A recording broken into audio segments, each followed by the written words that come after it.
Rating the top 10 NCAA teams, week 5 leotards. Obligatory disclaimer apparently that if you don't want to hear my opinion on leotards, don't watch my leotard opinion video. Also, a reminder that I'm doing the top 10 teams every week, plus your requests. So if you have a team that you want me to review, drop it in the comments. Saying, why do you never do D3 teams is not helpful to me. I need names. Number 1 is Oklahoma. I think this might be my favorite leotard of theirs this year so far. This leotard plus Florida, which is up next, gave me a realization that I hate strappy backs less when they tie into literally anything else in the leotard. And here we see the straps matching up with the neckband and the sleeve cuffs. So you know what? I think it actually works. Florida's I like way better than last week. I really like the front. The back I like way better once I saw that it tied into those straps on the sleeves. I think that's how you do it cohesively. However, I will die on the hill that these thin straps never look good in motion. I saw a video and they were buckling. Number 3, LSU. The front is beautiful. The back would be beautiful, except what? Why? Why did you put a shoelace on there? This was literally almost so good, and then for what? For why? Literally for nothing.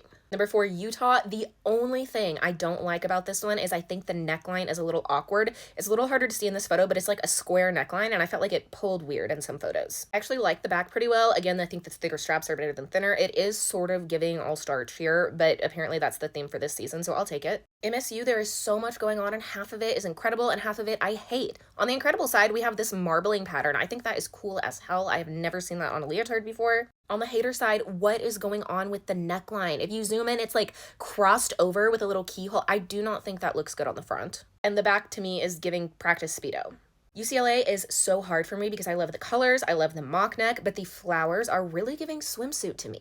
I thought they were hibiscus at first, and I did not understand the tropical flower motif, and then I read on their Instagram that it's supposed to be the California poppy. I don't think that's coming through at all. The back is fine. I don't think it doesn't go with the front, but it's not really doing anything for me.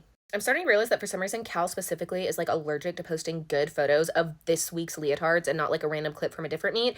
This photo is from like a year ago, but this is the leotard that they wore this week. This is another view. I thought this one was really pretty. I really liked this one in motion. And I think that the back is kind of pretty. I especially like the sequins and stuff around the waist. I just feel like this didn't need to be all mesh. Like the sleeve should have been mesh, and then the rest of the back should have been not mesh. Kentucky, I like the front. Honestly, my favorite part is that blue track that runs along the shoulders and the tops of the sleeves. I think that that's a fun touch. The backs, you know, it's whatever. I will admit defeat at this point. We're not going to see a lot of leotards without straps, so whatever. You know how I feel about it. A couple people in my comments mentioned that this leotard is apparently inspired by some architecture on campus, and as somebody with a studio art degree, I can safely say that just because there's an explicable inspiration doesn't necessarily make for good design, as I think we all saw with Florida's football Leo last week. But I do think that this is way better than that. Missouri's leotards are velvet, which I am obsessed with. I think that this is very pretty. I do think it's a shame that gold sequins in general tend not to read as gold from a distance. And then I think the back is really nice. And then number 10, Oregon State did not compete this week, but I feel weird only having 9 in here. So this is 11, which is Georgia. Kara Aker made a comeback. I'm torn on the front of this because I like parts of it, but it is a little bit too just like sharp and stabby overall for me.